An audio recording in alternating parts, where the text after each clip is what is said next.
This is Todd Blickenstaff from the Portland PDX Portland, Oregon, as well as the AAII National Special Interest Group for Income and Cash Flow.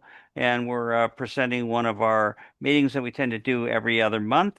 And we're going to get started in a couple of minutes. I do want to tell people, first of all, that our next scheduled meeting is we're going to skip December for the holidays here, but we do intend to have a meeting in January, and that's tentatively scheduled for Thursday, January 15th. And we normally do at 4 p.m. Pacific Standard Time. And I'll let you all do the math for those of you that are calling in from other time zones. And those meetings are normally held on Thursdays. We're doing this one on Tuesday because of a speaker availability for this month, but they are normally on the third Thursday of each month. And the format for the meeting today is we're going to have actually three presenters at the meeting today. Andy Profit, Gilbert Ho, and then Brett Owens, and I'll describe their backgrounds as they're ready to present, but we're going to go in that order here.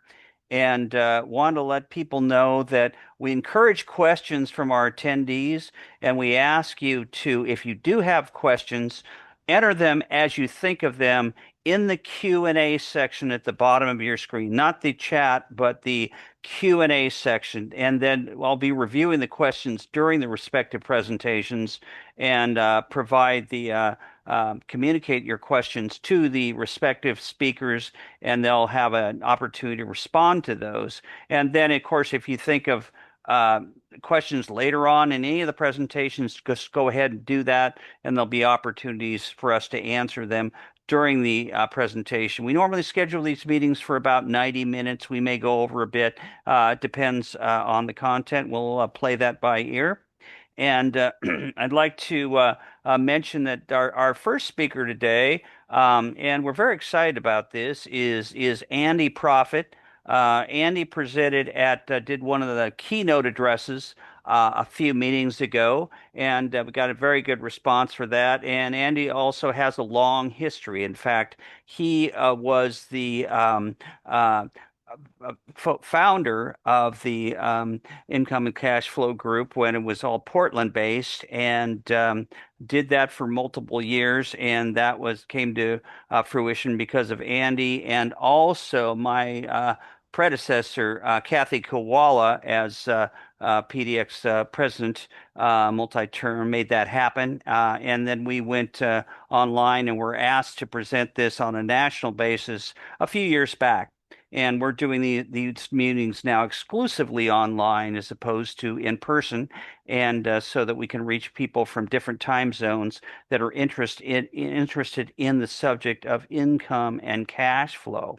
And so we've had the idea here recently. For those of you who remember, I've been watching the 60 Minutes TV show for years.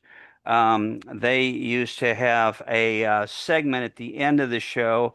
Why am I forgetting? I'm spacing the other Andy's name. Somebody help me out here. That used to present a few minutes with Andy.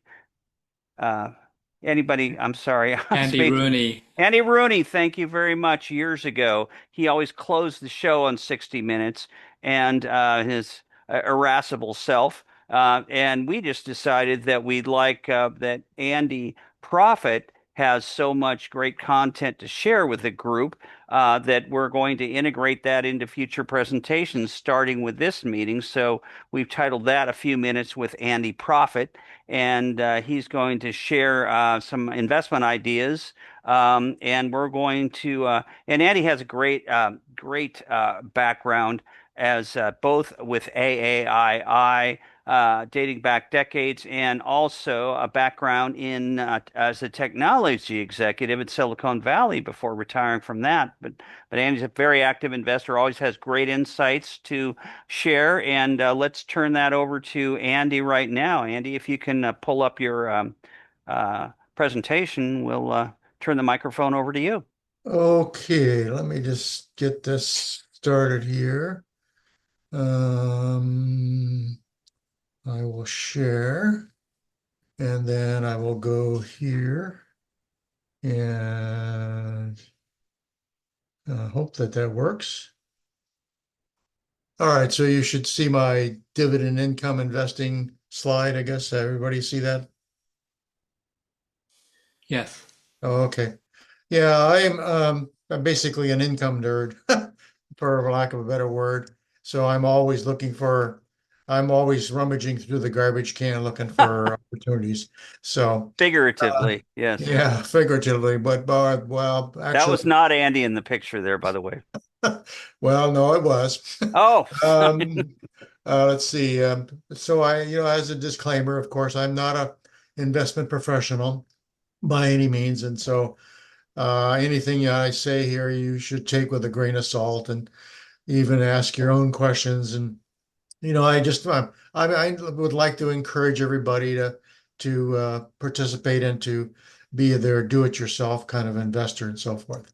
The usual income goals, which everybody I think have seen before. We want a steady stream of income and faster than the rate of inflation and, obviously capital preservation. And, I like to get somewhere between 8 to 10% CAGR for my portfolio. So, so I would just to start things off a little bit, I thought I would just kind of walk through briefly.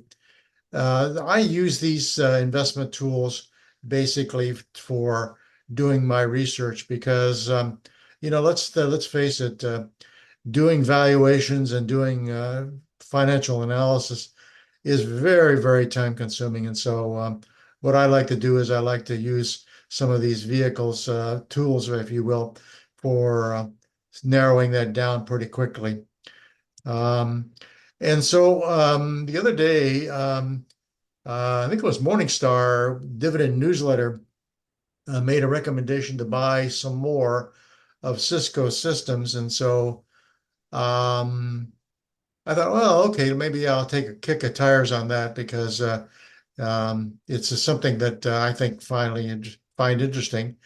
And so this is a what's called a fast graphs version of what is displayed, for example, over the next 20 years or the last 20 years for, can I stop you for a second, Andy? yeah, I think, did you say this is Cisco Corp as opposed to Cisco Systems, right? Cisco Corp. Yes. Yes, Yeah, which it's is not, not it's a technology company. It's a right. It's a service. Yeah.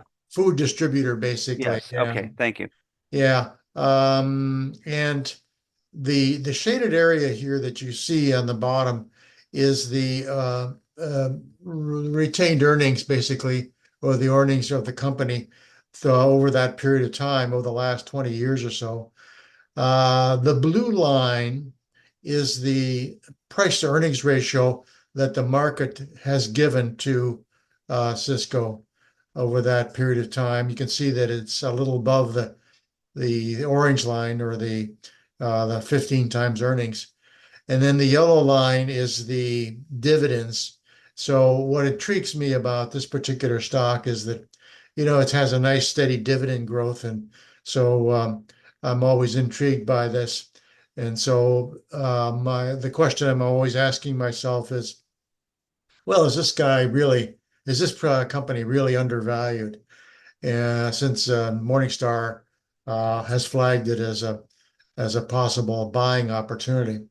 So what I typically like to do is to look at the earnings yield, and the earnings yield here has to be at least 6% for me to make it worthwhile. And basically, you can see that here. So is this a buying opportunity for us or not?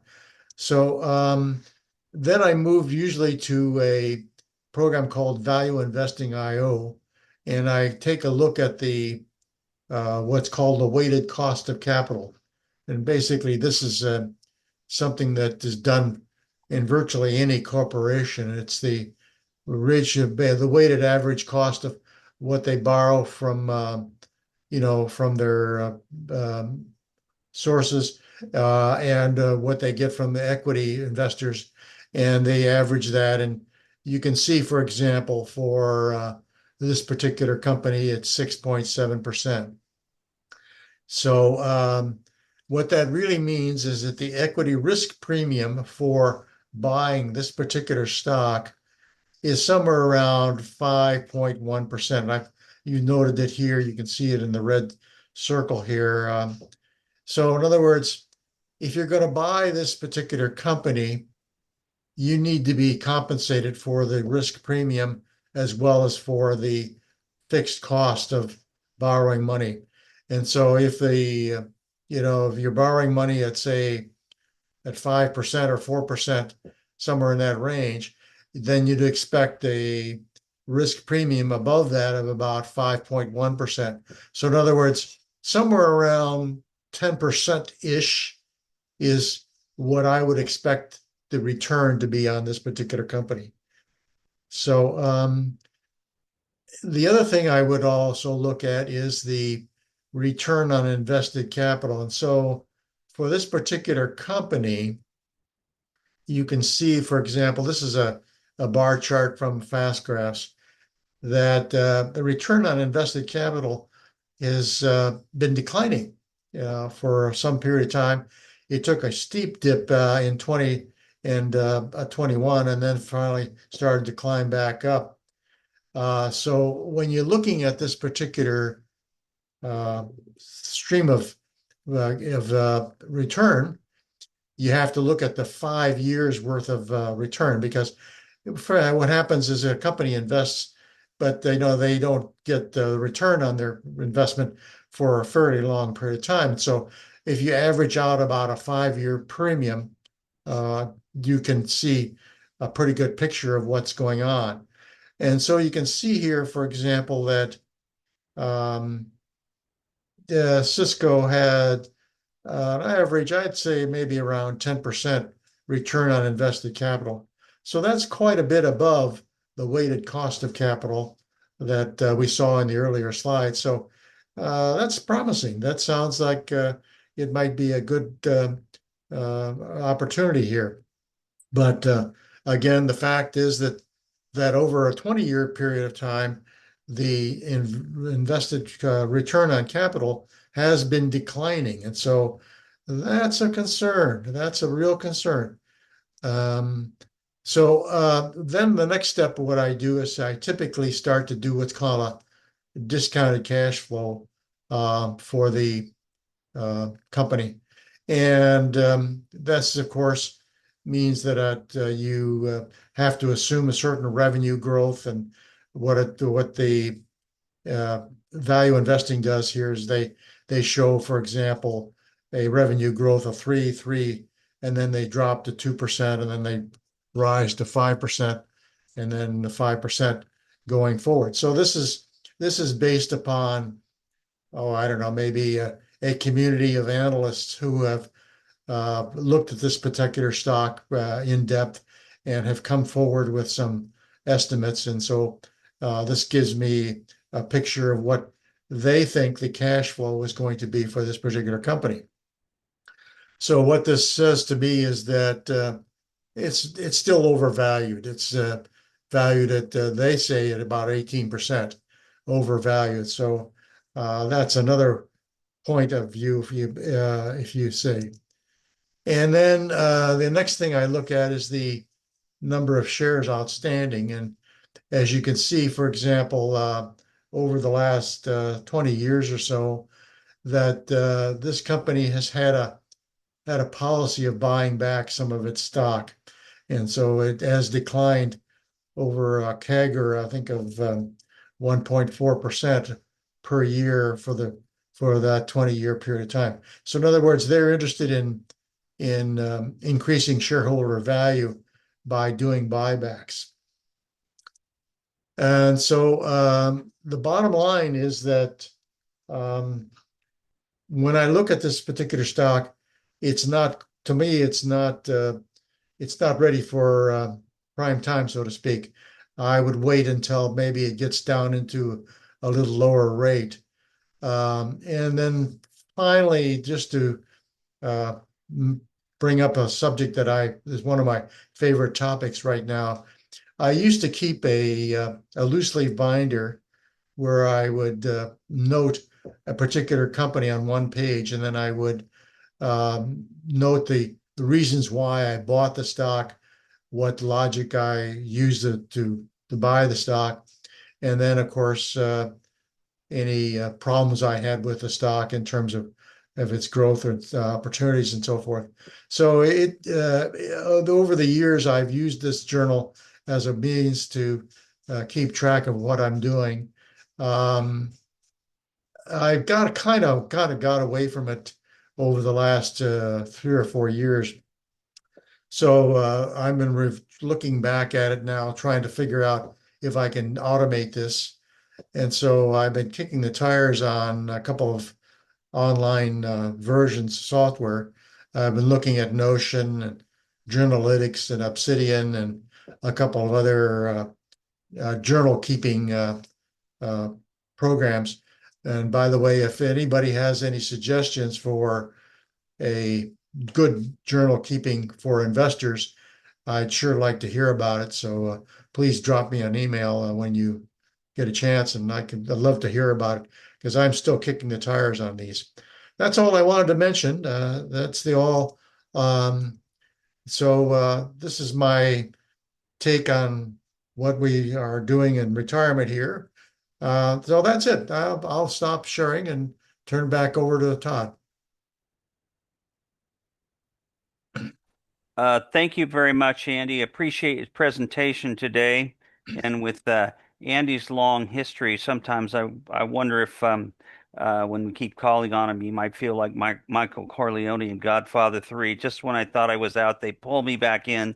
But he always provides a quality analysis, and we appreciate your continued participation, Andy. And at this point in time, we're going to queue up Gilbert Ho, who's going to do his monthly analysis of the economy and the financial markets. And so Gilbert's going to turn that up, and he's been presented by still doing this over the last couple of months, despite the fact that the government was closed till very recently. So Gilbert had to be creative in his analysis and finding sources for so much of the data that's come from the federal government historically. But let's go ahead and be able to do it. But we'll have you show us how you've done it, Gilbert. So the stage is yours.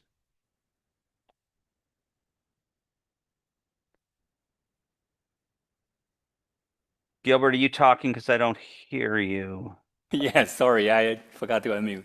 Okay. Yeah, so I was just saying this is a disclaimer. Basically, material here are educational and entertainment purposes.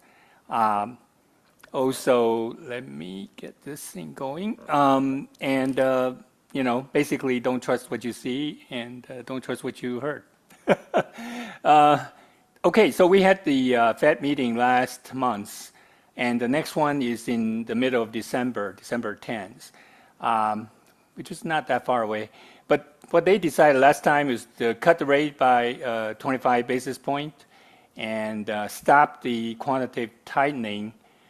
So basically keep the balance sheet at about 6.5 trillion dollars.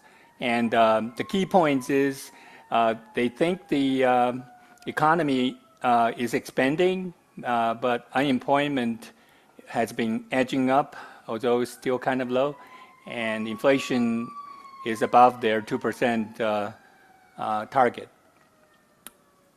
And after the meeting, the press conference, Chairman Powell had, as usual, pretty good interaction of Q&A, and I just copied here. And the first thing is the market took one of his phrases that the December cut is not a foregone conclusion as being there's no December cut. And as we have seen, well, basically what he is really, I think it's a little bit taking out of context because he's basically saying we are data driven, which has been he's been saying that all along. But anyway, since that, different Fed members have spoken, and I believe tomorrow, Wednesday, they will release the minutes from last meeting, and we will see how divided the Fed is. But anyway, with Chairman Powell going term coming up to the end next year, pretty sure we'll get a more pro-cut chairman. Yeah. So we shall More see. accommodative, yeah. Yeah, yeah. Now, looking at the interest rate, the long rate minus long treasury minus short, the purple line, shows that the monetary policy is still relatively tight. And to support that, we can look at the interest rate by maturities from 1 month to 30 years. There are two curves here. The lower one is the usual one, which is in January 2022, which is a normal ascending curve. And the top purple is what we are right now. So on the low end, that's determined by the market. No one controls that. At least Fed hasn't touched that yet. On the short end, that is what Fed can manipulate or influence. And I put a green arrow here that says, if you want to be normal, this one has to come down. So that supports the rate cut. Also, looking at the 2-year Treasury versus the effective federal fund rate, we can see that on the right-hand side, it's pretty close. So the market is really not pushing Fed to cut or otherwise. So now, finally, looking at the quantitative tightening, the balance sheet is the purple line, which is going down, and the orange or the yellow one is the M2 money supply. We can see that balance sheet is coming down, and M2 money supply isn't going crazy yet. So that's what we have. And this is 12 months commodity futures price at the end of last month. We can see that gasoline has been on the low end, which has helped inflation. Somehow natural gas, because it's winter now, it's shooting up. And copper suffered a tariff decline in August and is slowly climbing back up. On the corn has been trying to recover, and live cattle, which is our beef and steak, is still on the, even though it's come down a little bit, it's still on the high end. And lumber is having its own cycle, even though the housing market isn't that great. Home builder is not doing too much, right? So that's what that is. On the inflation side, we don't have any data for producer price index. And on the inflation index, the purple line is the consumer, it's the CPI. We have that. You can see that the PCE, which is what the Fed look, the red line, and the purple line, they're pretty much hovering around 3%. So I guess that's the new normal. In terms of predicting the future, the University of Michigan's inflation expectation survey has been pretty reliable in the last 35, 40 years. But we have this spike recently, as you can see in purple, and there are explanations as to why that may be. It's more, political than anything else. So the truth remains to be seen. And this supply chain pressure index, there's no sign of tariff squeezing the supply chain yet. Okay, so as Todd alluded to, we don't have any government data for job openings, and we don't know when the next one is available. And also, we don't have anything about employment data. So in lieu of that, actually, they come out and saying like for the September data, they will be released this Thursday, November 20th. So that's a little hope. Oh, so instead of the government data, we look at the private data. Indeed is a job, how do you say, recruiting site or job hunting site, and they have their data. So they look at their job posting as it pretty much coincides with what we had on government data, and it's the job opening is declining, and on the wage side, the wage increase is relatively. We've gone through the 2021 spike, and now we're back to normal. In terms of job posting that mentioned remote work, interestingly, only 8.2% of job posting mentioning remote work, and on the right-hand side, all the job openings mentioning artificial intelligence, that's only 3.8% of them of that. So just a sort of interesting fact here. Okay, looking at the other data in ISM, which is publishing, the manufacturing, the PMI, they have two of them. Manufacturing PMI, as of November 3rd, it's sitting at 48.7, which is below 50, meaning contracting.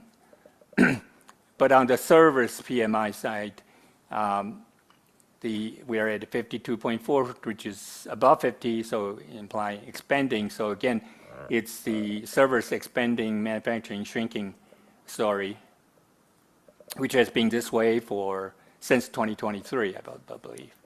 And that's kind of interesting too, isn't it, Gilbert?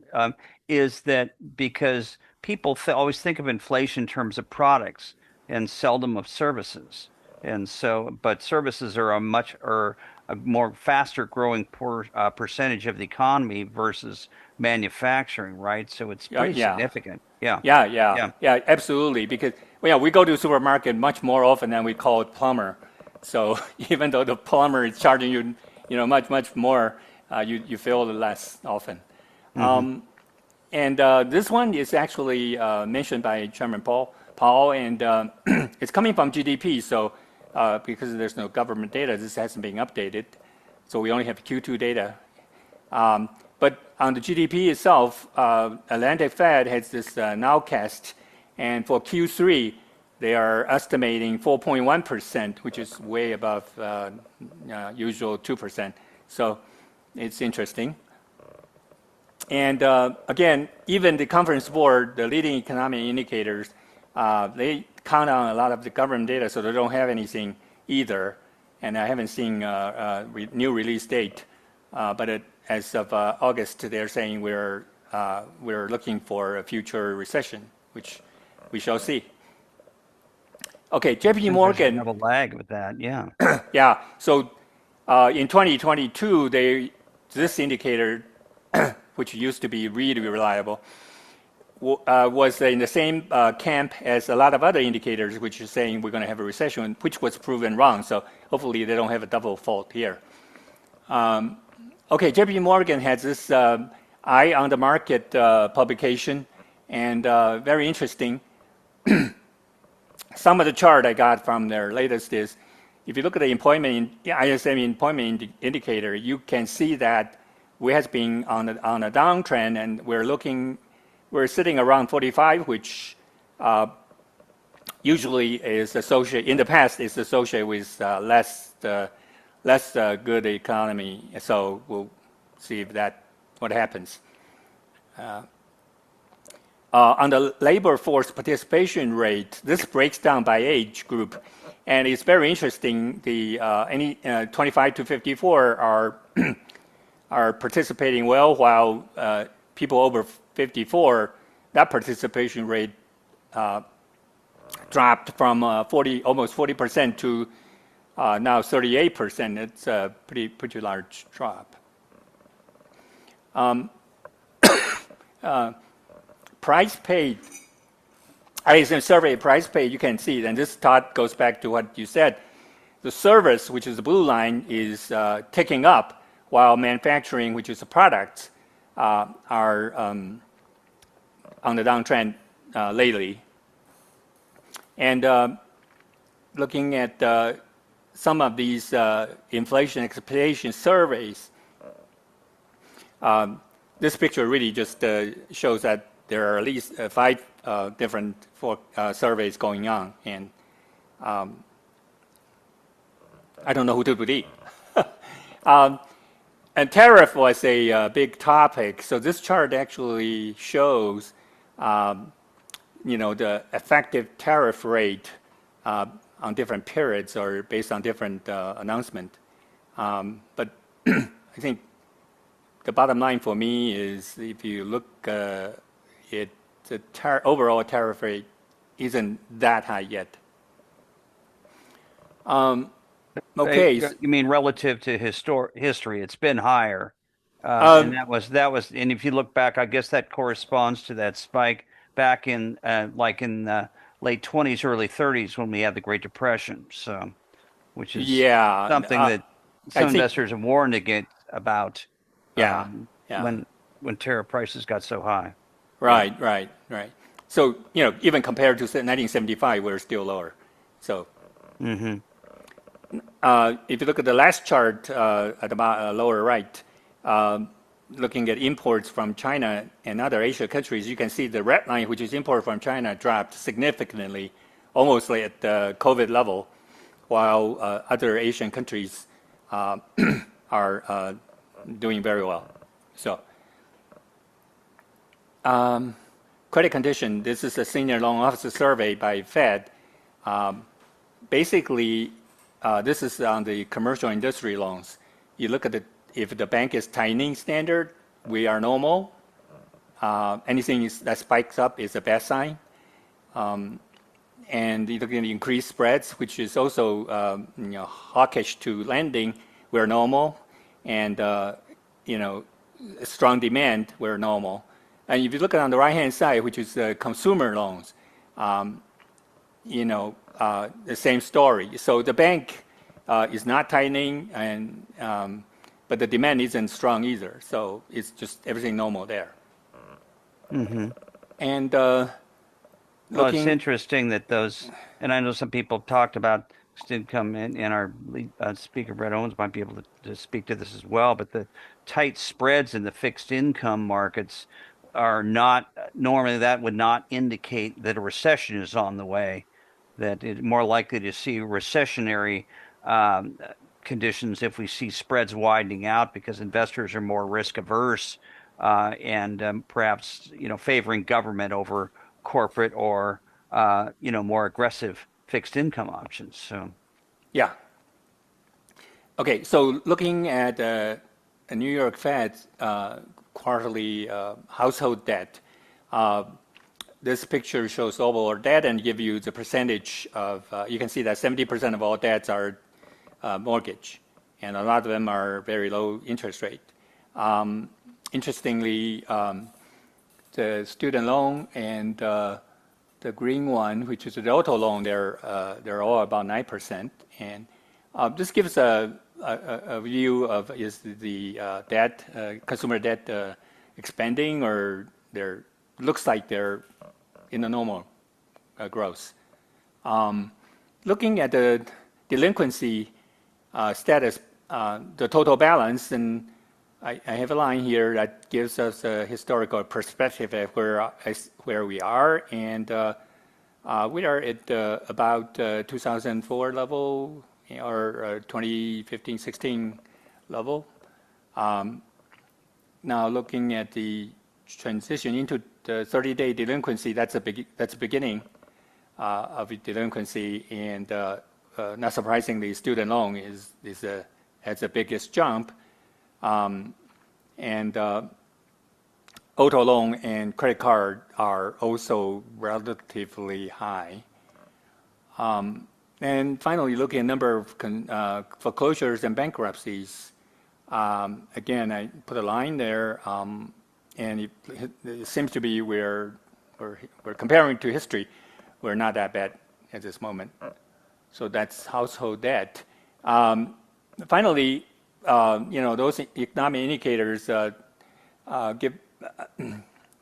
Other than that, I think the market is sort of the truth.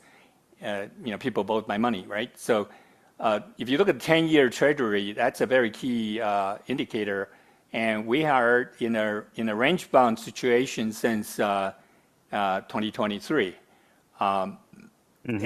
And you look at the dollar index, you know, we're about in the middle, and so all that news you talk about, the huge deficit is going to kill us, and the dollar is going to be worthless. And you just look at the 5-year chart. It tells you exactly what everybody else, what people with money think.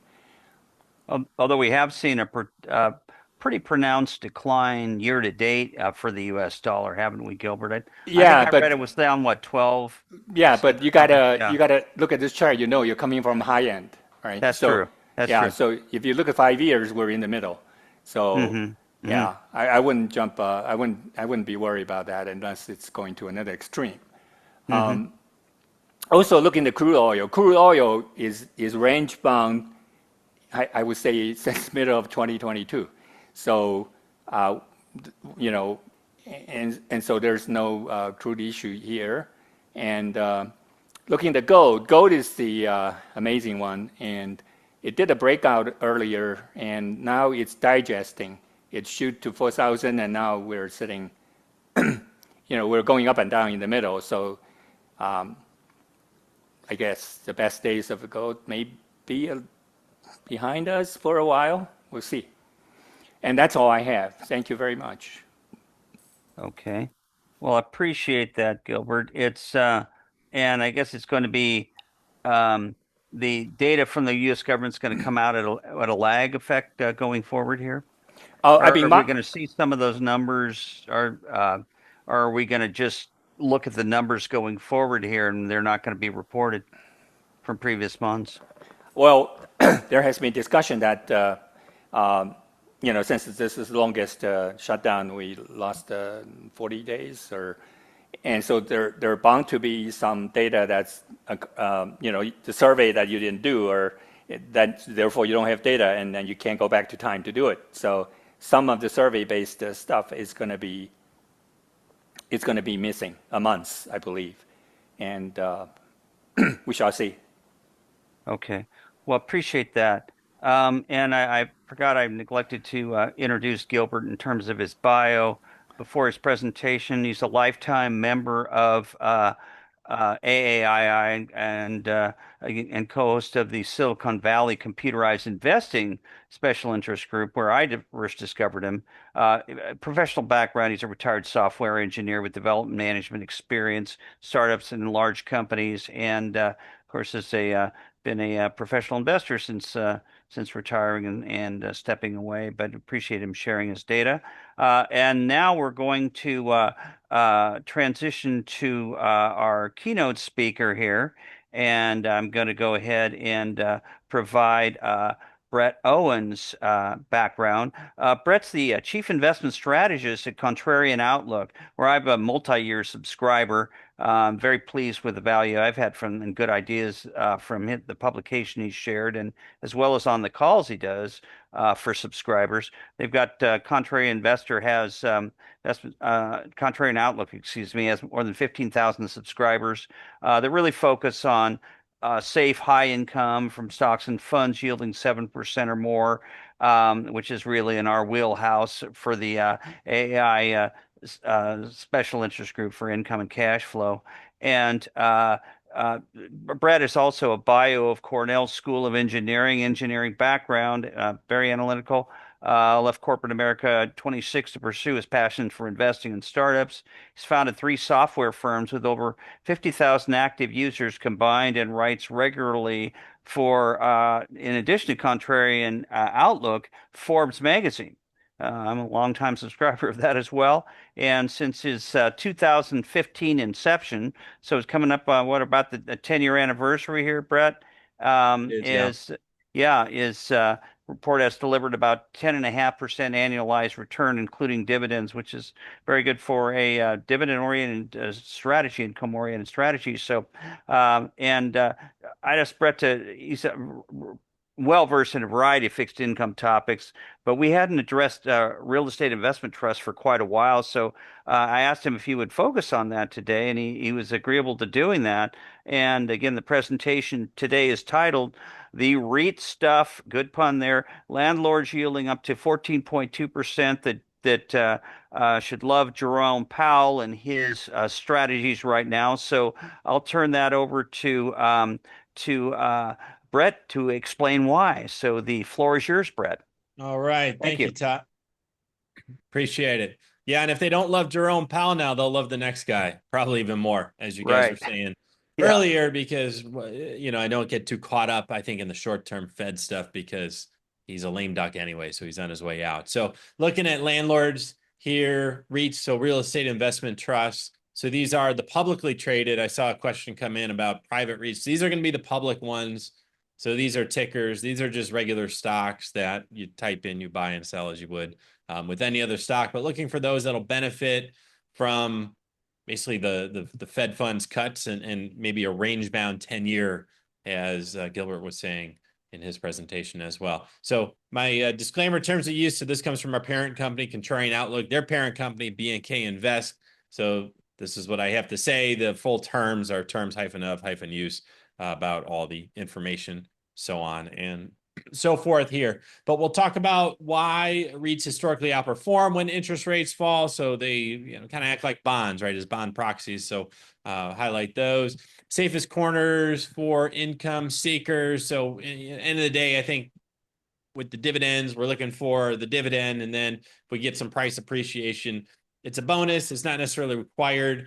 Ideally, maybe you get a little bit of gains, 1%, 2%, 3% a year in price gains, but we're looking to get the majority of it from the actual dividend itself. What we are asking is that the thing doesn't blow up on us, that we're not buying for the dividend and then losing the same amount or more in price. We want that price to be relatively stable at least. And then we'll talk about high yield REITs. I've got some REIT-like ideas that I tossed in because I just like where they are trading right now as entry points. So in the spirit of the high dividend, put those in here as well. And then looking at how we evaluate dividend coverage for these non-traditional type income stocks, a little separate from if you were looking at Walmart, Apple, to see what their payout ratio was with the dividends. With these non-traditional stocks, REITs especially, they typically can and do go much higher in terms of their payout ratios. And then recession-resistant dividend ideas, depending on your level of worries with the economy. We've got some recession-resistant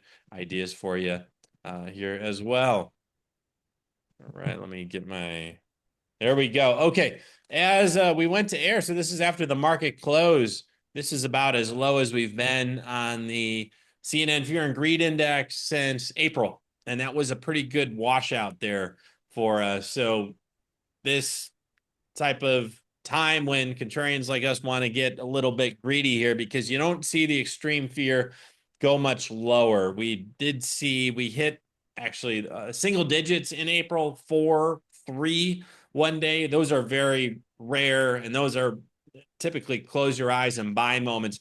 This is very unusual. I can't recall, and I don't have data other than anecdotally, but I can't recall ever seeing this where you were 3% off of all-time highs. Like, this is pretty astounding, actually, to be here after a 3+% pullback in the broader indices. But it's been an unusual market since April. I think a lot of the gains have been feeding on the fear out there. Some misunderstanding about AI. We'll talk about that as well. Just kind of climbing that wall of worry. So no shortage of worry today.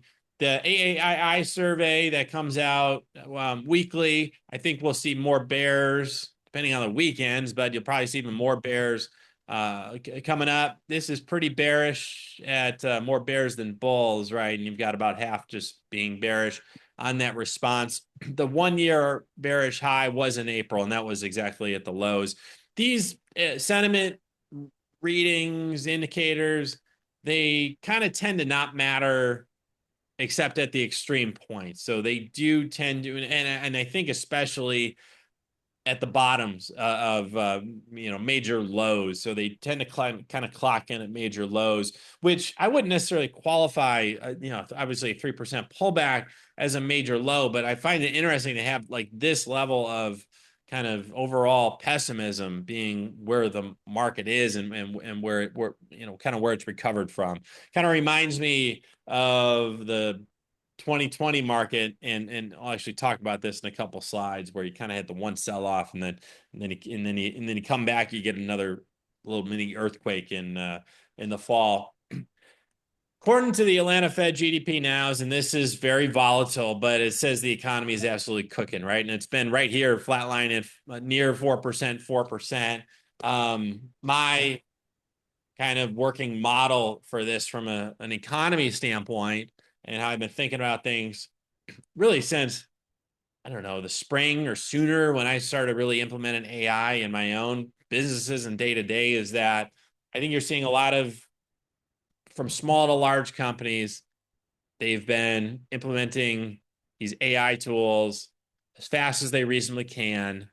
They're getting more efficient, but they're not necessarily laying people off. So you're seeing this weird job market where nobody's getting fired, but nobody's getting hired either. So unemployment is low, but it's been drifting higher because nobody's really getting hired, because all those jobs, those entry-level jobs that were traditionally out there, those have kind of gone away, because why would I hire a college grad to do mindless work when I could take an afternoon and train ChatGPT to do it for me and automate this? And this is what companies are doing now. So instead of that entry-level person, they're automating stuff. Now, AI requires a lot of human intervention and training, and this, in my view, is why people are also not getting laid off en masse. You can certainly run companies a lot more efficiently. One of my software companies I'm currently running was about 15, including, I mean, it was mostly contractors, but about 15 at peak. And we now have 4 and more productive than ever. And that's all thanks to AI automation, just training these models to just kind of do the work of people, honestly. So the economy is getting a lot more efficient. It is not necessarily at a hiring crisis yet. It's kind of at a sweet spot where you're seeing earnings come in. Generally, they're pretty high. People are pretty worried from an investment standpoint. I think because they don't know what's going on. It just looks strange. It's not like any model from the 20th century or even maybe pre-COVID 2019. Stuff doesn't add up from a traditional standpoint, where you're seeing unemployment creep higher, which looks bad, but then the Fed's cutting, kind of has this eerie feeling to it. But I think this is just kind of the new normal from an AI automation standpoint. So as I was mentioning, in 2020, we had a huge April sell-off. 2025, next slide, huge April sell-off. I mean, they were very similar. Of course, nothing was faster than the 2020 decline, though this one was pretty sharp. This is a pretty good one. And then we were just really off to the races. And then now we're having kind of another heart palpitation. And that's what happened in 2020. You had a September pullback, October pullback. It looks like nothing in hindsight, but it was actually 10% peak to trough. It felt pretty scary at the time, like, oh no, the bear market rally is done and here we go. And then we were off to the races again from there. This, to me, again, this is more of a broader macro. This is where the overall quote unquote stock market is at, but this looks pretty similar, especially when we go back and say, okay, if fear is already at 11, I mean, where's it going to go? It could go to 3 again, but how much more of a pullback would you have? You're down 3-some%. So I think a reason to be a little more greedy than fearful here. This is something that we showed our subscribers. April, hopefully Todd was on that call, April 2025, where he said, hey, fear and greed in the low single digits, it only happens a few times. In 2011, you had the U.S. debt downgrade panic. There was the China crash. ETFs weren't working in 2016. 2018, remember, we had Powell raised rates, and then we had the taper tantrum and all that. And then, of course, 2020. And then 2022, we had the inflation bear market low. Like, we were never going to get inflation under control when that high print came out in late September, early October, and then that turned out to be absolutely the low, and then you were off from there. But these tend to be close your eyes and buy moments from a sentiment standpoint. And this is where we were in April again, 2025. So in all these time periods, and this is the S&P 500. So again, the broader index next month, next 3 months, next 6 months, next 12 months, you're higher. The reason is that you had this major event. Everyone who was going to sell anything sold. So they sold everything, and that kind of cleansed the system, not only for a month or 3 months, but really for a year. So when you see these, and they don't come around often, it's every few years. These are just the close your eyes and buy moments if you have cash. And then let's add the Liberation Day tariff panic to it. And we were out of the gates 17% up nearly after 1 month, but it kept going. And every time we hit one of these, I did the "we are here." So hang in there, don't stop buying. And then you're up 23. Okay, we're here. Don't stop buying. We're here. We've pulled back a little bit off of this. But again, from 6 to 12 months in all these time periods, you're higher, higher, higher, higher. So it could be different this time. But again, given the weight of the evidence where sentiment is, I would suspect probably not that this, however this shakes out. And sure, the market could go lower tomorrow, next week. But in hindsight, you look another 5 months out, probably a good time to buy when you're in April 2026 here. So still buying the dips. Don't just buy necessarily anything, of course. We're looking for the specific dividend stocks and yields, but generally speaking, we're looking for dips to buy. Okay.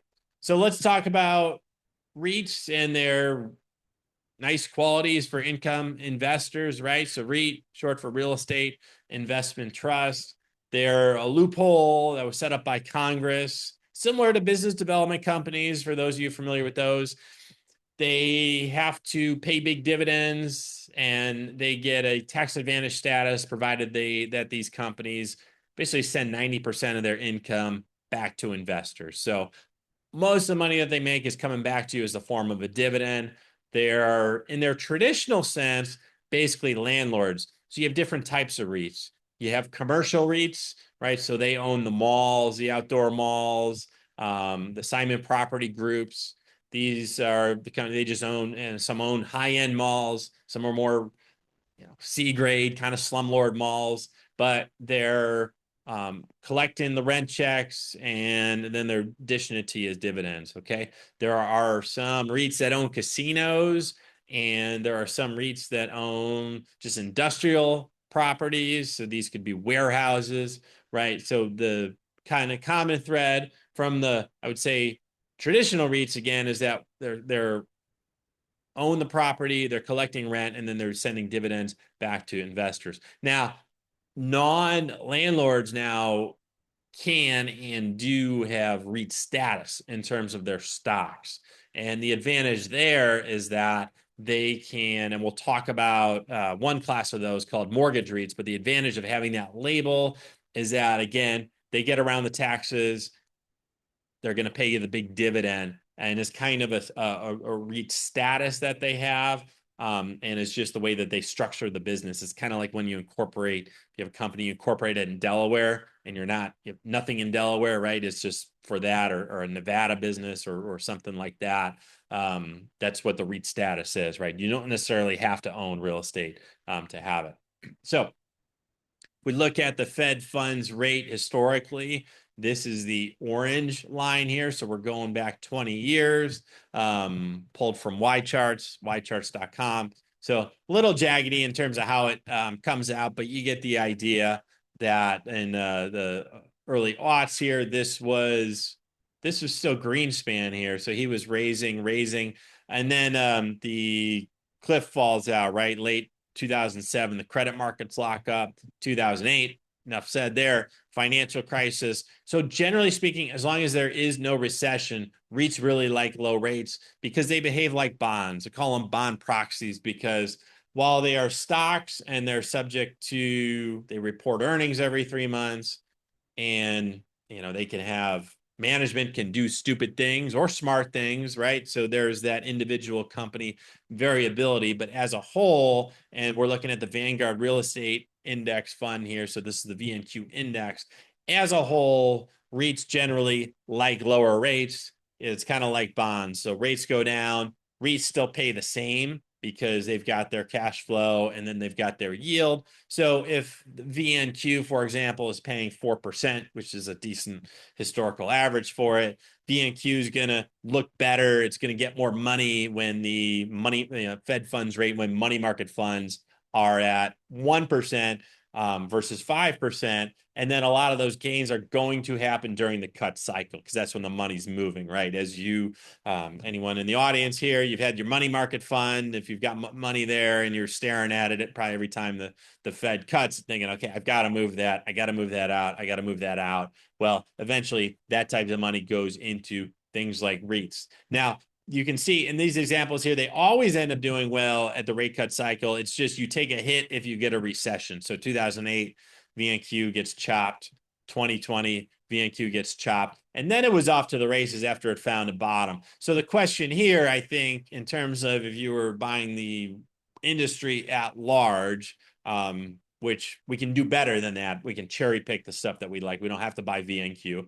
But the question would be, are we in a, are we getting a recession here with the kind of sketchy unemployment numbers by historical standards? And again, my argument is no, that it actually is different from this AI kind of automation standpoint. And then if that is the case, then you're potentially off to the races a bit from here. So REITs have more upside to go as this cycle is going to keep going. And whether it's Jay Powell or his successor is definitely going to cut rates because he's going to be handpicked. He's going to have no choice in that matter. So we're going to see this lower, and then the market's always being sort of that forward anticipating mechanism. Powell's out by next May, so you're only 6 months out of that. So you'll see this lower, and then should be a favorable environment for REITs. So again, the reason, again, they're behaving like bonds here. So as the short rates go down, generally speaking, the REITs go up. The thing that the hiccup is the recession.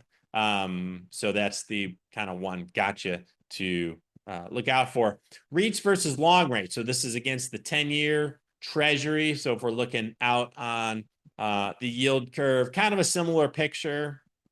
Of course, the 10-year, you're getting more of a decline during recessions. But I thought Gilbert did a nice job kind of showing how this is, the 10 years basically range bound. So it's kind of like saying there's no news. And as long as the 10 years range bound, you can see more gains likely from REITs here. Another thing that's keeping rates lower is that a couple years ago, Janet Yellen started this, but Scott Bessent continues it, that Yellen moved the issuance of U.S. debt from the long end basically to the short end. So most debt funding, the massive deficits that we run here in America, traditionally that had been from long-term treasuries, right? So the 10-year, we've issued 10-year bonds out. And then the worry is that, well, the bond vigilantes are going to come in like they did in the 70s. They're going to get sick of us living on borrowed money, and then these rates are going to increase and our borrowing costs are going to go up, and then it's going to be this kind of death spiral, this doom loop, if you will. Yellen, and some say for political reasons, you can draw your own conclusions, but it was around 2023 that she moved the issuance to short term. Got about 80% short term, so about 2 years or less, about 80%. And then the reason is that she was able to do, well, the goal, you reduce the supply of long-term treasuries and basically kept the long-term treasury rate is estimated to be about a half point lower than it would have been otherwise. So that kept the long end under control. There were concerns that it would have 5%, and then it'd be a runaway train. So this practice seemed to help it. Bessent comes in, Ford comes in, he criticized the practice, he didn't like it, but he's continued it. Not only has he continued it, but he upped it to 80%. So Yellen was about 75-25, Bessent's about 80-20. And why does the government why are they doing this? Well, the short term is controlled by the Fed. So our borrowing costs, even though our deficits inflate every year, our borrowing costs are actually decreasing because the Fed is decreasing the short-term rates. So this is the kind of mechanical reason. Is it right or wrong? It's kind of beyond. I'll let you decide as the viewer. But the point here is that they've got some tricks up their sleeve to be able to keep those long-term rates down. So you've got short-term tied to the Fed, which, Powell is decreasing and he's doing it kind of kicking and screaming. We need a new Fed chair. And then long-term, they've got some tricks up their sleeve. And one of the tricks is this one, to keep the supply of long-term treasuries down. So what REITs really like this environment? So mortgage REITs really traditionally love lower rates. So mortgage REITs, I kind of alluded to earlier, they've got the REIT structure, real estate investment trust. So they've got the tax benefits, they pay big dividends. Otherwise, there's nothing real estatey about them. They own mortgages. These are basically financial shops that buy mortgages. They're buying short and they're lending long. So they've got these portfolios of mortgage bonds that they buy. The portfolios become more valuable when rates decrease and become less valuable as rates increase. So they behave like bonds, these portfolios, and these MREITs are basically almost like glorified bond funds. They're buying, generally speaking, agency paper, or at least the top MREITs are. So you don't have a huge credit risk of buying the Fannie Freddie type stuff. So as long as you're not in a, again, 2008 kind of scenario, if you're just kind of cruising along, even if the housing market's a bit inflated, they're generally relatively safe. But the rate risk is really the big thing that you look for with the mortgage REITs. Today, you actually have a huge, and one of the CEOs of it was the Dynex, who we're going to talk about in a moment, commented on this being a generational buying opportunity in mortgage spreads, where you've only seen them this high a couple times, 2008, and then 2023, and then into today. And this is basically the difference between short and long-term rates. So the mortgage rates are, the spreads of a mortgage between the median of the bond yield curve, basically a crisis level. So 2023 was the inflation scare. 2008 was the financial world ending as we know it. And then today we're kind of at those levels again. So the smart mortgage REITs have been out and they've been buying because these are going to increase in value then as rates go down. So one that I like here is AAII Capital. So everyone knows this. If you've followed mortgage REITs at all, they're the OG of the MREITs, paying about 13% today on the dividend. And AAII has really always been that classic play on the buy AAII when rates are decreasing. So if we go to our example here of the rate cuts in the early 2000s, this recession here, AAII cooks. You've got in 2008, AAII did decent. This is a decent drawdown here, but then you're off to the races with AAII, and again here, so you do get the of course drawdown in 2020, but then once liquidity came back, you popped. Now AAII did not like this rate hike cycle. See, so rates up, AAII down, and now you're on the other side of it, and AAII is starting to march again. So as long as rates are flat to declining, it's a pretty good time to own AAII, and as a dividend investor is about as good as it gets with a 13% yield. Here at this level, we're just asking for the price to not go down. And AAII tends to have a lot of upside in these environments. This is a total return chart, by the way, that I'm looking at. So this is giving us its return, including dividends, so price gains plus the dividends paid. But AAII does return. It will gain in price in environments like this. So to get 13% with a chance of upside is pretty good. So between 12.9, 13%. Raises dividend in the spring, so just a little quarterly dividend here, but 70 cents a share, so tough to argue with on that side of things. Current portfolio, it is trading, I think, a little below book value. Dividend yield is now 12.9%, but this is the kind of portfolio where you've got mostly 2/3 almost agency related debt, so agency bonds, so the Freddie, Fannie stuff. MSRs, these are mortgage service rights. So these don't do as well when these are more of a hedge, would be my guess for AAII. There are some mortgage REITs that own way more of these MSRs. Rhythm Capital is a company that we've owned previously in our contrarian income report.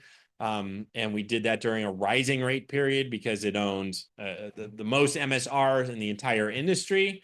But you don't want to really own Rhythm now when the rates are declining. So this is more of a hedge for Annaly. The reason that mortgage service rates tend to decline when rates fall is that these are the rights to service the mortgage. You get about a quarter point off of owning the mortgage. So I don't know about all you guys. Mine's on our mortgage is on auto pay, so it hits the bank account every month. Our mortgage service rights, we refied in 2021, and then I was watching it because we own Rhythm Capital in one of these portfolios, and I was interested to see.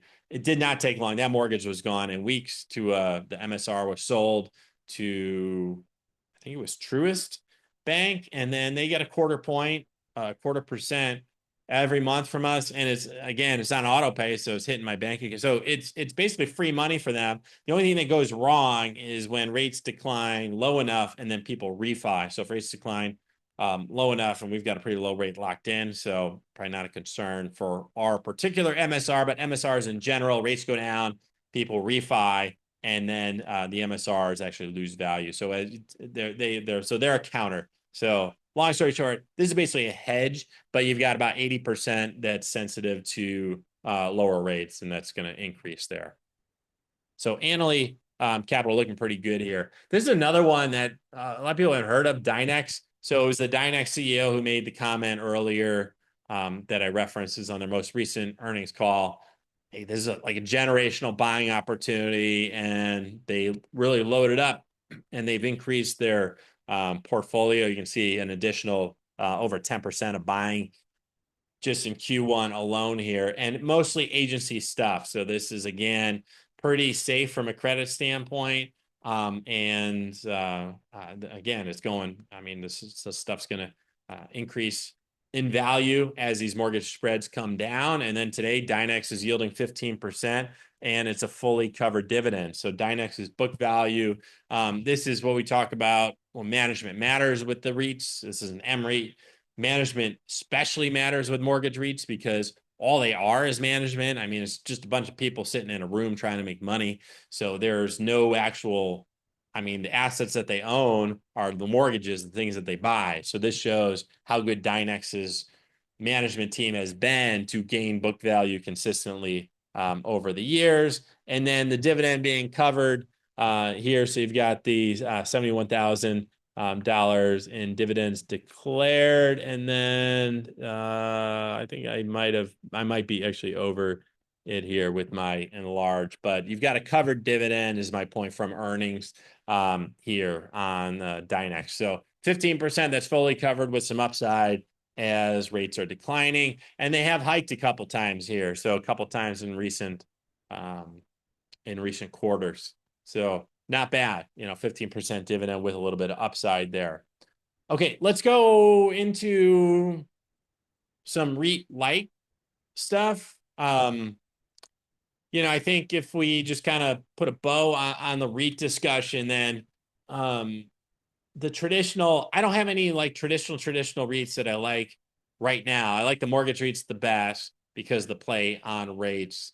You do want to be careful looking at what the specific situation is in terms of the macro environment. So, for example, when e-commerce was taking over with COVID and nobody was out, that was a bad time to own a traditional shopping mall REIT, right? Now that retail is kind of settled out, some of that stuff's starting to come back.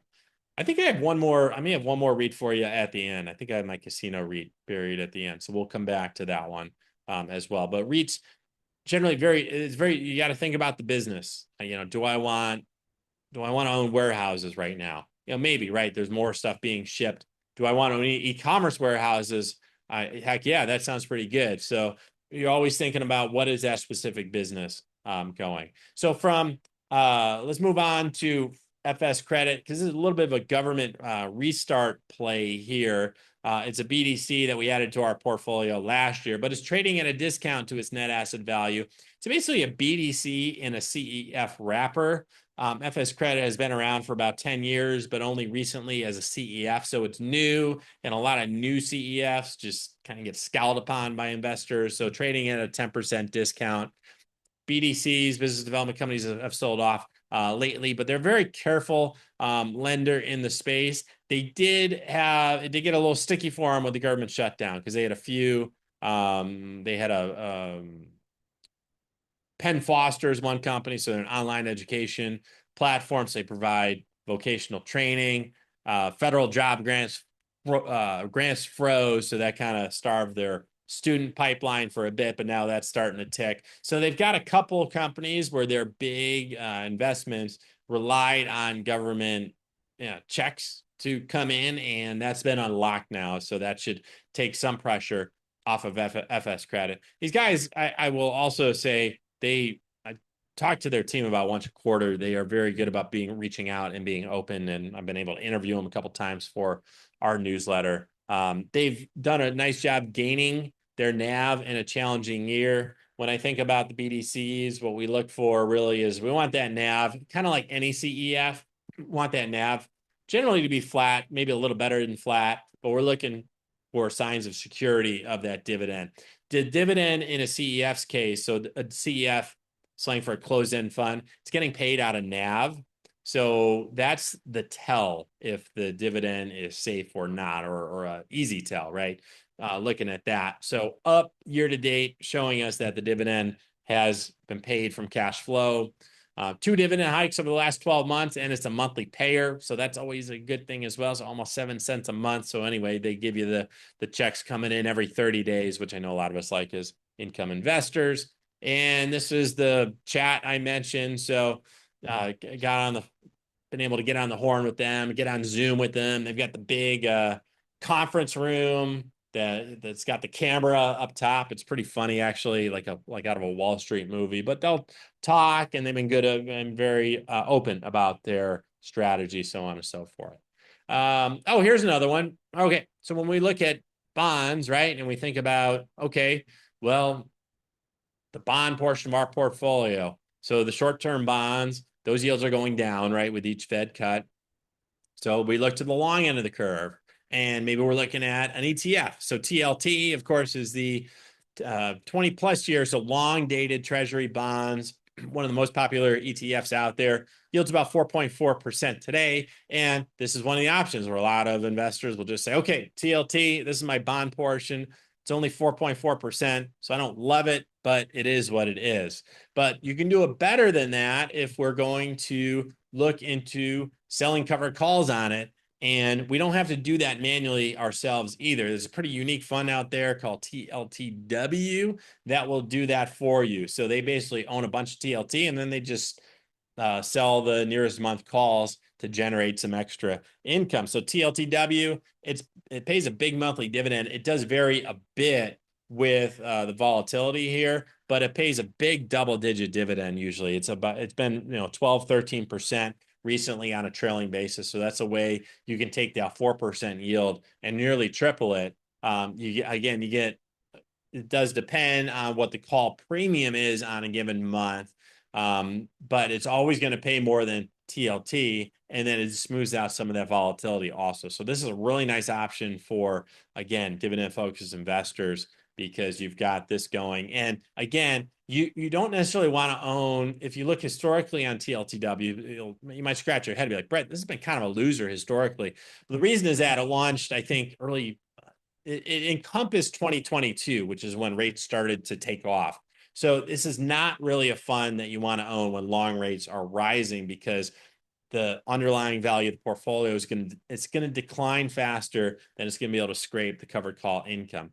But in a time like now, when long rates are range bound minimum and maybe have a downward bias, this is a great time to own TLTW, because then all they do is they just kind of scrape the calls, and you can collect that big double-digit monthly yield. PDO looked good. I called this out as the best buy in our contrarian income report last month.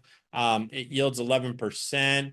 It does trade at a premium to its net asset value, which I don't love, but I tolerate because PIMCO is a good fund and it's not a huge, egregious premium. So PDO looked pretty good on this pullback, and you're getting an 11% yield. And this is, again, a lot of private credit stuff. So this is Dan Iveson's team and the PIMCO team kind of handpicking the stuff for you. So PDO, PDI are the two PIMCO funds that we own over there, and PDO looked a little better at the current moment. Double Line has a couple funds as well. So we've got Dilly was the best buy out of our Double Line funds. They have another one called DSL also. I like Dilly at the 7% discount, so that's been pretty sweet. This was not a dividend cut, by the way. This was a special dividend, so you do get specials sometimes out of Double Line. So 'tis the season if you're looking to chase a Double Line special divvy there. But I do love it when it's at the 7% discount, because you're basically buying it for 93 cents on the dollar. Again, these are ones that you want to buy when rates are dropping and not rising, because they do get hit. You look historically, 2022, so they get popped when rates rise. You want to do them when rates fall. So this is a pretty good environment now to be, again, looking at these guys. Okay, and then I saw a question coming from Bill. What do I think of JEPI? I like JEPI, Bill. We still own it in a contrarian income report. So JEPI, usually I like to look to buy those on pullback. So now's a decent time to be looking at it. But I like the fund. Again, they're doing the covered calls on the S&P 500. They're doing the actual index. So they're buying SPY, and then they're selling. Usually it's the next month calls on SPY. So it's going to cushion declines for you. It's not going to totally insulate you. So a month like recent markets, JEPI is going to decline, but it generally speaking, it's going to decline less. It's going to pay you more income than certainly than SPY. SPY doesn't pay almost nothing. So it's a good option. I like JEPI, and then JEPQ is its cousin. It does the NASDAQ funds, a little more of a heart palpitations. I look at JEPQ a little more of as a trade than a buy. So that's something that we did over in our trading service with JEPQ. Whereas JEPI is something you can, buy and hold for many years. If you can buy and hold it for many years, we do it in our buy and hold pubs, which I'll get to in a moment. And then we can get into more questions here. So, these are the three publications that I write. So Contrarian Income Report and Hidden Yields, these are buy and hold. Contrarian Income Report, we're looking for that high yield, right? Hidden Yields is our dividend growth publication, and then Dividend Swing Trader is our trading service. So that's looking for kind of multi-month gains. And then currently Contrarian Income Report, recent pullback knocked us a little under 10%, but we'll still take it. 9.8% annual returns as we near our or I guess we had our 10-year anniversary here. So August 2015 was our inception there. And again, that includes all the declines. We've been around 2018, 2020. 2022 actually was the most difficult year because of rising rates. So everything went down, and we flipped to cash, fortunately, pretty early, although it was challenging from a writing standpoint because it's very boring writing about cash. So there's always so many stories. People want to hear about my life and my kids and all that type of thing. But that's what we had to do, keep everyone entertained, until finally we got the top in rates and we can get back into it. And then these are also net of fund expense ratios also. So as all the NAVs reported are as well. I wrote a book in 2019. So, try to write an evergreen. Of course, it gets a bit dated with the intros on the Fed. It had low rates at the time, but it's available on Amazon or on our website is howtoretireondividends.com. Actually, that'll just direct you over to Amazon now. We now have a paperback version, Audible, Kindle, and hopefully a new version 2026. We'd love to write a new version of this one, or get an updated version. And then I'll get into Tom questions. Jacobs is one of our presenters too in the past, by the way. Oh, Your Tom, co-writer. awesome. Oh, yeah. Cool. Yeah. Good. Yeah, Tom, my co-author, Tom, and Tom edits all my work for Contrarian Income Report also. So very cool. And then and we'll get into questions, and then I'll give a plug. I have a AI tool for our ChatGPT fans It's called Dividend GBT. So if you go to dividendgbt.ai, you can actually go to it. It's free to use. I don't charge for it. ChatGPT will charge you, or they'll burn your usage tokens for it. So depending on what plan you're on, may depend how many questions you can get, but you can go ahead and ask it, hey, what does Brett think of REITs right now? And it ties into my latest kind of writing and things like that. So you can have a whole conversation with it. I don't know if you'll get all the energy that you would, but yeah, I've kind of been training that up over recent months. So that's something that you can ask, and then it will give you like something like, hey, what are, give me some monthly dividend ideas, and it'll give you FS credit and these types of things, and hit you with some ideas there. Okay. Brett, one of the questions, I don't know if you answered about Bill Gascow about Maine, MAIN. Yeah, Is that Bill. Yeah, I like Maine. So Maine is a business development company. We are talking about it on the pre-show as hmm well. I think Maine is probably the best run business development company. It is one that we followed for years. My only frustration with Maine is like it never pulls back. It's never cheap. It always trades at a premium to its book value. Um, we did get it into the portfolio into Contrarian Income Report in the spring, and I was happy about that. So it's one of those you just kind of like to buy on a pullback and sock away for a while. But yeah, Maine Ares Capital is the other BDC, and then obviously FS Credit. So those are the top three. I mean, I think Maine probably is the best run. Maine is just always cooking, but it's never that cheap with respect to book, and its dividend is never that high. But it's just a very well-run company. They just add value all the hmm time, and you don't always see that from BDCs. It's a very sketchy sector at large. There's a lot of dogs in BDCs, but Maine is probably the best one. I know you mentioned that you're not high on conventional REITs for the most part. With the pullback in commercial real estate, particularly office buildings, are you looking for any particular sign of a bottom there, or do you see any light at the end of that pretty dark tunnel right now? Yeah, that's a good question, Todd. The one I was watching and we were too early on it was BXP, which is Boston Properties. So that was a office REIT, but it did high-end office space and in like kind of desirable city centers like Boston, San Francisco, that type of thing. Because I don't know, I think your regular strip mall kind of suburban office space, I don't know what you're going to do with it, with people working from home and on Zoom, right? Like this, it's kind of a different world, but you are getting the return to office in some sectors. So I think there probably is a play on the return to office. BXP was the one. So yeah, Boston Properties. So that was Mhm. kind of my favorite one to watch. But a lot of it's still kind of tough sledding there, I would say more than that. Yeah, it's see that it's hard to find a bottom in that.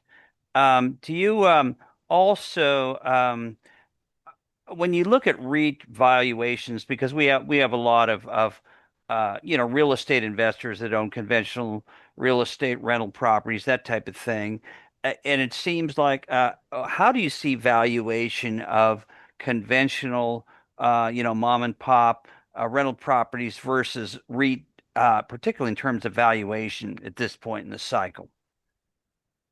It seems like I see a lot of the private stuff is just crazy in terms of its valuation. Not from a good hmm standpoint. Like the cap rates are, it's almost like rich people just trying to get their money somewhere that's inflation protected.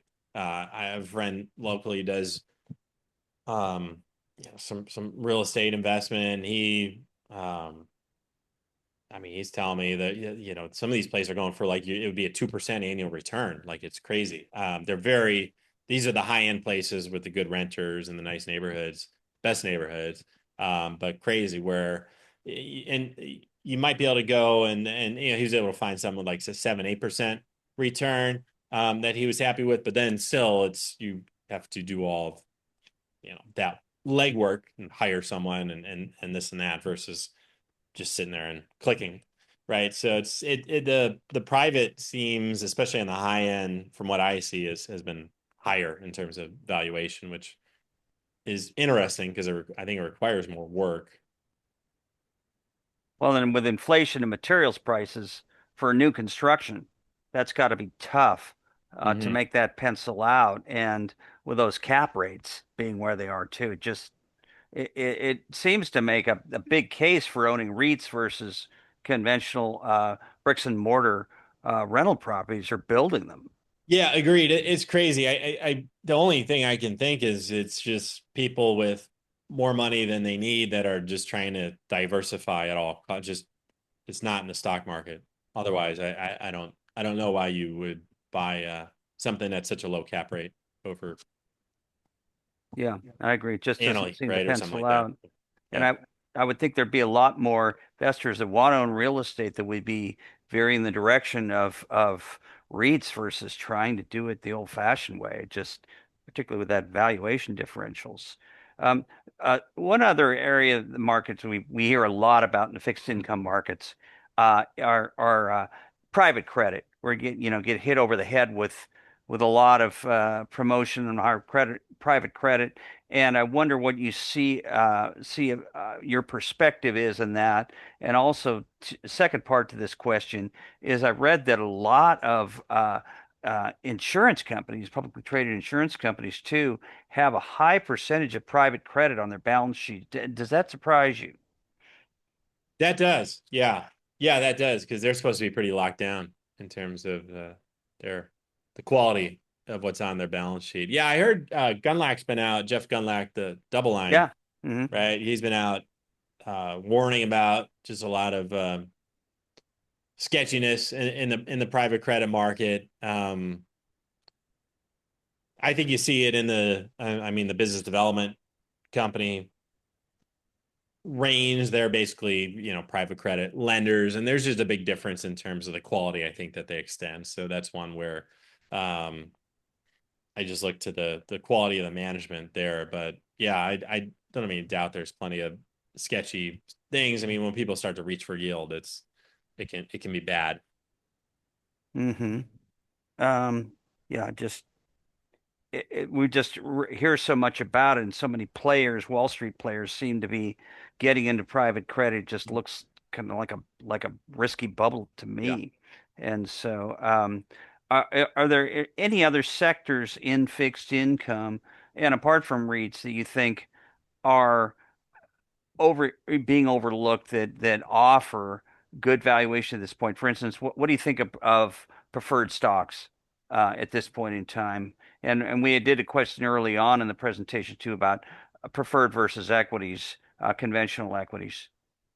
Oh yeah, I see it there. Yeah. Yeah, preferreds. I haven't checked their valuations recently. I know, well, last I saw they weren't cheap, but generally speaking, I do like preferreds in this part of the cycle when rates are at least flat to declining. You can find CEFs that own the preferreds for you. They tend to be a little better than the ETFs. Um, the ETFs are kind of what everyone knows. I think it's like the PFF, Mm-hmm. PGX, right? So Yeah, there I've done are well. some CEFs. DFP is one of them. It's a Flaherty Crumrine fund. So they're a good shop.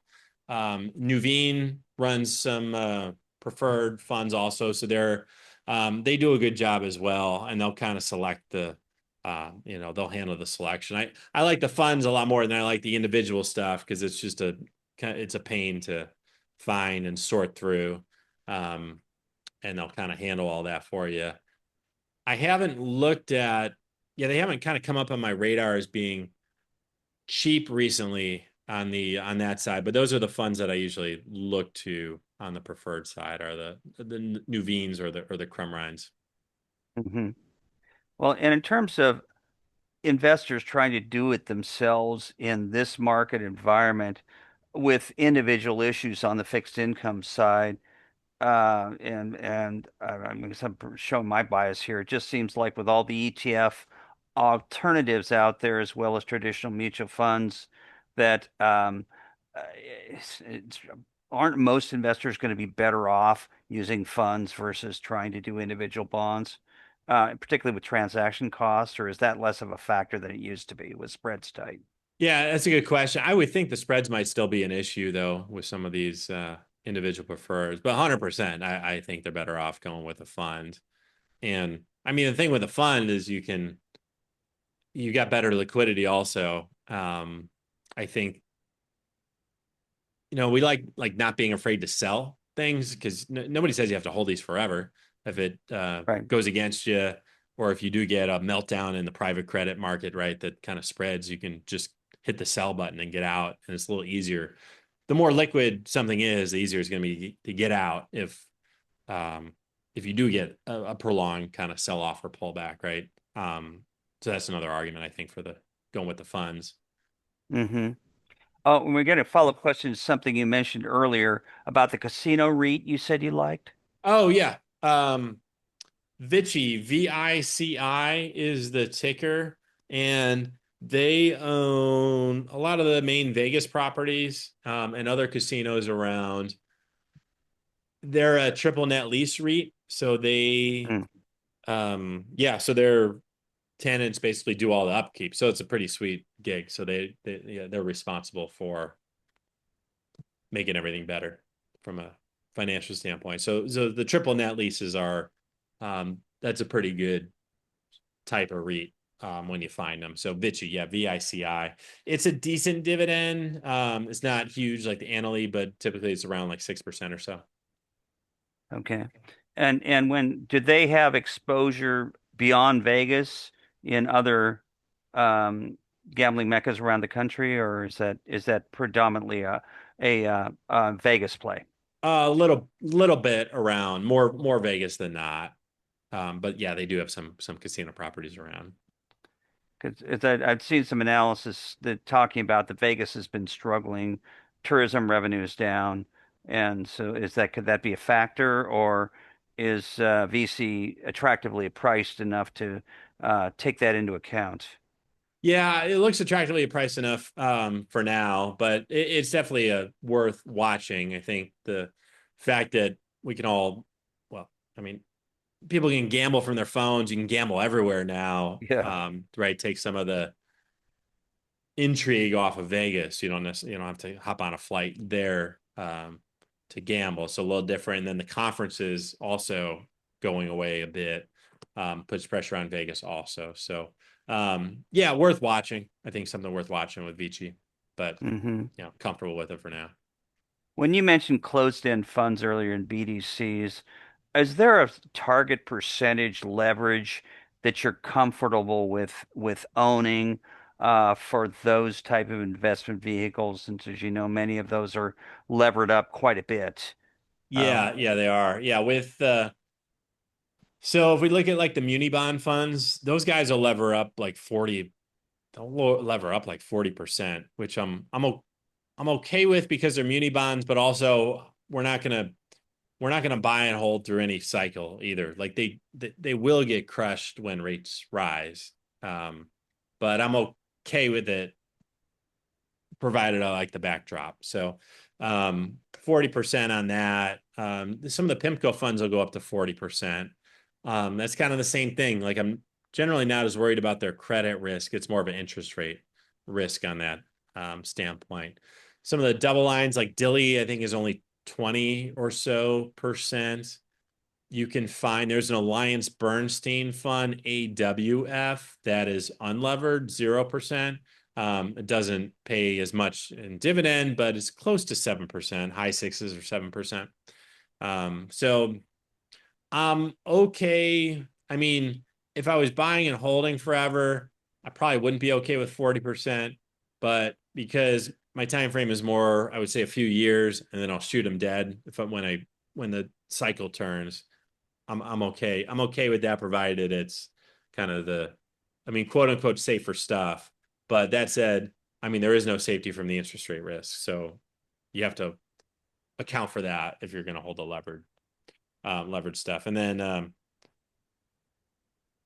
yeah, on the BDC side, I mean, yeah, definitely wouldn't want to see 40 less less than that for sure. Hmm. Do you have much international exposure in your portfolio now? And given the pullback in the U.S. dollar year to date, is that a concern to you for having too much domestic exposure?